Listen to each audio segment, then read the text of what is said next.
வணக்கம் அன்பு மக்களே. இந்த பதிவில் நாம் பார்க்க இருப்பது தமிழ் வருட பிறப்பு சித்திரை மாதம் 1ஆம் தேதி ஞாயிற்றுக்கிழமை சஷ்டி திதியில் திருவாதிரை நட்சத்திரத்தில் பிறக்கிறது. இந்த சித்திரை மாதம் 2024 இந்த மாதம் விரதங்கள் மற்றும் பண்டிகைகளால் நிரம்பியுள்ளது மற்றும் இது சார்ந்து ராசிகளுடைய பரிகாரங்கள் பற்றி நாம் பார்ப்போம். சித்திரை மாதம் 2024 பங்குனி மாதத்திற்கு பிறகு சித்திரை மாதம் தொடங்குகிறது. இந்து நாட்காட்டியின்படி பங்குனி ஆண்டின் கடைசி மாதமாகும். அதன் பிறகு ஆண்டின் முதல் மாதம் சித்திரை வருகிறது. சித்திரை நட்சத்திரத்தில் பௌர்ணமி வருவதால் அந்த நட்சத்திர பெயரால் இந்த மாதம் சித்திரை மாதம் என்று அழைக்கப்படுகிறது. இந்த புத்தாண்டு தொடங்கும் போது இயற்கை மாறுகிறது. சித்திரை மாதம் குளிர்காலத்தின் முடிவையும் கோடையின் தொடக்கத்தையும் குறிக்கிறது. சுற்றிலும் பசுமை அதிகமாக நம் கண்முன்னால் நாம் பார்ப்பதை இப்பொழுது காண கிடைக்கக்கூடிய ஒரு காட்சியாக இருக்கும். இந்து மதத்தில் சித்திரை மாதம் மிகவும் மங்களகரமானதாகவும் அருள் நிறைந்ததாகவும் கருதப்படுகிறது. ஆயுர்வேத கோட்பாட்டிலும் இது மிகவும் மதிக்கப்படுகிறது. இந்த மாதம் இயற்கை மற்றும் வானிலை இரண்டிலும் பல மாற்றங்களை கொண்டு வந்து சேர்க்கிறது. மக்கள் மகிழ்ச்சியுடனும் சில திருவிழாக்களில் பங்கு கொண்டு பயன்பெறுவார்கள். இந்த மாதம் சந்திரன் மேஷராசி மற்றும் அஸ்வினி நட்சத்திரத்தில் நுழைகிறார். இந்த மாதம் முழுவதும் ஏற்படும் விரதங்கள் மற்றும் பண்டிகைகளின் எண்ணிக்கையால் பக்தி மற்றும் விரதங்களின் மாதம் என்றும் அழைக்கப்படுகிறது. இந்த மாதம் வசந்த காலத்தின் முடிவையும் கோடையின் தொடக்கத்தையும் குறிக்கிறது. தேதி, நாள், விரதம் மற்றும் திருவிழாக்கள் பற்றி பார்ப்போம். 17 ஏப்ரல் 2024 அன்று சித்திரை 4 புதன்கிழமை சித்திரை நவராத்திரி மற்றும் ராமநவமி இருக்கிறது. ஏப்ரல் 14 சித்திரை 1 தமிழ் வருட பிறப்பும் நம்மளால் கொண்டாடப்படுகிறது. ஏப்ரல் 19 2024 சித்திரை 6 வெள்ளிக்கிழமை கம்தா ஏகாதசி வருகிறது. 21 ஏப்ரல் 2024 சித்திரை 8 அன்று ஞாயிற்றுக்கிழமை பிரதோஷ மற்றும் மதுரை மீனாட்சி அம்மன் கல்யாணம் விமர்சையாக நடக்க இருக்கிறது. 22 ஏப்ரல் 2024 சித்திரை 9 திங்கட்கிழமை மதன சதுர்த்தியாக பெருவாரியான மக்களால் கொண்டாடப்படுகிறது. 23 2024 சித்திரை 10 செவ்வாய்க்கிழமை சித்ரா பௌர்ணமி விரதம் அனுஷ்டிக்கப்படுகிறது. அன்றுதான் மதுரை வைகை ஆற்றில் கள்ளழகர் எழுந்தருளல் மற்றும் அனுமன் ஜெயந்தியும் அன்று கொண்டாடப்படுகிறது. மே 1 2024 சித்திரை 18 புதன்கிழமை குரு பகவானுடைய பெயர்ச்சி சுபமங்கலமாக நடைபெறுகிறது. எல்லா ராசி மக்களுக்கும் அவருடைய ஆசியை வேண்டி ஆலங்குடி சென்று குரு பகவானை தரிசிக்க முயல்வார்கள். மே 4 2024 சித்திரை 21 சனிக்கிழமை அக்னி நட்சத்திர தோஷம் ஆரம்பமாகிறது. அக்னி நட்சத்திர ஆரம்பம் சித்திரை 21 மே 4. மே 10 2024 சித்திரை 27 வெள்ளிக்கிழமை அக்ஷய திருதியை விழா கொண்டாடப்படுகிறது. தங்கங்கள் வெள்ளிகள் வாங்கி எல்லோரும் தங்களுடைய சேமிப்பில் அதிகமாக அக்கறை காட்டுவார்கள். சித்திரை மாதத்தில் பிறந்தவருடைய ஆளுமை பண்புகள் என்று பார்க்கும்போது நிறைய பேர் இவரின் பிறந்த நாள் சித்திரை மாதத்தில் வருகிறது. சித்திரை மாதத்தில் பிறந்தவருடைய குணம் மற்றும் அவர்களுக்கு இருக்கும் தன்மைகளை பார்ப்போம். சித்திரை மாதத்தில் பிறந்தவர்கள் உற்சாகமாக இருப்பார்கள். இந்த மாதத்தில் பிறந்தவர்கள் விளையாட்டு, ஊடகம், விளம்பரம், அரசியல் போன்ற துறைகளில் அதிக ஆர்வம் காட்டுவார்கள். இந்த மக்கள் நம்ப முடியாத தைரியமாகவும் பொறுமையாகவும் இருப்பார்கள். இந்த மக்களுக்கு எதற்கும் பயம் இல்லை, எதை பற்றியும் அச்சப்படாமல் முன்னேறுவார்கள். இவர்கள் மிகவும் கடினமான சூழ்நிலைகளை கூட நிலையாக இருக்கிறார்கள். எதற்கும் இவர்கள் சாய்ந்து கொடுக்க மாட்டார்கள், பயங்கொள்ள மாட்டார்கள் மற்றும் எல்லா பிரச்சனைகளையும் உடனடியாக எதிர்கொள்ளக்கூடிய வல்லமை படைத்தவர்கள். எல்லோருக்கும் செய்ய துணியாத விஷயங்களை இந்த மக்கள் செய்து மகிழ்வார்கள். இவர்கள் தங்கள் நண்பர்களுக்கு அன்புக்குரியவர்களுக்கும் மிகவும் சிறப்பு வாய்ந்தவர்களாக இருப்பார்கள். எங்கு சென்றாலும் கவனத்தின் மையமாக இருப்பார்கள். இவர்கள் மிகவும் ரொமான்டிக் மற்றும் தங்கள் காதலியை எப்படி ஈர்ப்பது என்பதை நன்கு அறிந்தவர்கள். இவர்கள் அனைவருக்கும் நல்லவர்களாகவும் அன்பான மனப்பான்மை கொண்டவர்களாகவும் இருப்பார்கள். சித்திரை மாதத்தில் பிறந்தவர்கள் கலை ஆர்வம் கொண்டவர்களாகவும் விளங்குகிறார்கள். இவர்கள் தங்கள் வீட்டை அழகுபடுத்துவதையும் தங்களை நன்றாக உடையணிந்து வைத்திருப்பதையும் மகிழ்கிறார்கள்.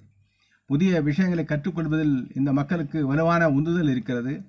இவர்கள் ஒரு கவர்ச்சியான ஆளுமை கொண்டவர்கள். இந்த மக்கள் மிகவும் உணர்ச்சி வசப்படக்கூடியவர்கள். மேலும் இவர்கள் தங்கள் சொந்த உணர்வுகளை மட்டுமல்லாமல் இவர்களுக்கு நெருக்கமான மற்ற உணர்வுகளையும் மதிக்கக்கூடிய தன்மையிலும் அதை புரிந்து கொள்ள தன்மையிலும் இருப்பார்கள். அது மட்டுமல்லாமல் சித்திரை மாதத்தில் பிறந்தவர்களை ஏமாற்றும் மக்கள் இந்த மக்களின் வாழ்க்கையில் தங்கள் மதிப்பை இழக்கிறார்கள் என்றுதான் அர்த்தம். மேலும் இவர்கள் எவ்வளவு முயற்சி செய்தாலும் இவர்கள் தங்கள் வாழ்க்கையில் தங்கள் இடத்தை மீண்டும் பெற முடியாது. இழந்தபின் ஒன்றை பெறுவது என்பது இவர்களுக்கு முடியாத காரியம். எதிர்மறை அம்சங்களை பார்க்கும்போது சித்திரை மாதத்தில் பிறந்தவர்கள் மற்றொரு வாழ்க்கையில் தலையிடும் பயங்கரமான பழக்கம் கொண்டவர்கள்.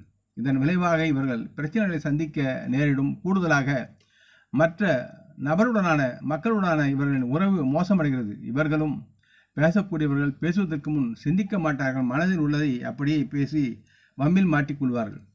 சித்திரையில் பிறந்தவர்கள் தங்கள் காதலியை ஆழமாக காதலித்து அன்பு செய்யக்கூடிய தன்மையாளர்கள். இவர்கள் ஒருபோதும் தங்கள் கூட்டாளிகளை ஏமாற்ற மாட்டார்கள். மேலும் இத்தகையவர்கள் மோசமான சூழ்நிலைகள் கூட தங்கள் உறவை கைவிட மாட்டார்கள். இந்த மக்களின் மற்றொரு தனித்துவமான அம்சம் என்று பார்க்கும்பொழுது இவர்கள் விதிவிலக்கான உள்ளுணர்வு திறன்கள் அதிகம் கொண்டவர்கள்.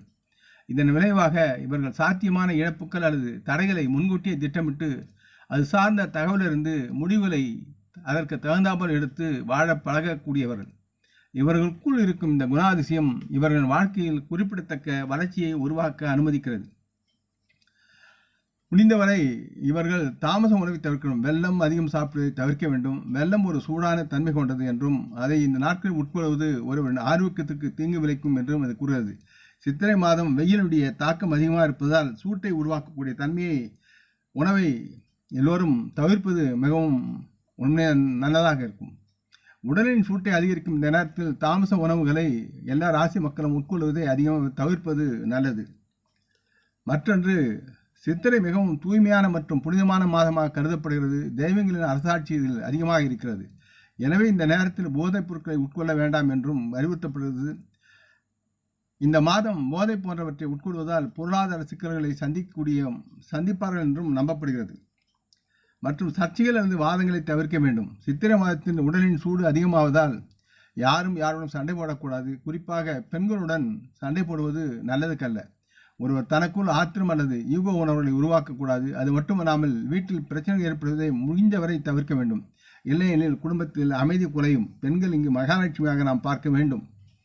இந்த சித்திரை மாதத்தில் செய்ய வேண்டியவை என்று பார்க்கும்போது, சித்திரை மாதத்தில் சூரிய பகவானுக்கு நீர் மற்றும் அர்க்கியம் வழங்கி வழிபடவும். இந்த மாதம் சூரிய பகவானை வழிபடுவது மிகவும் மங்களகரமானதாக கருதப்படுகிறது.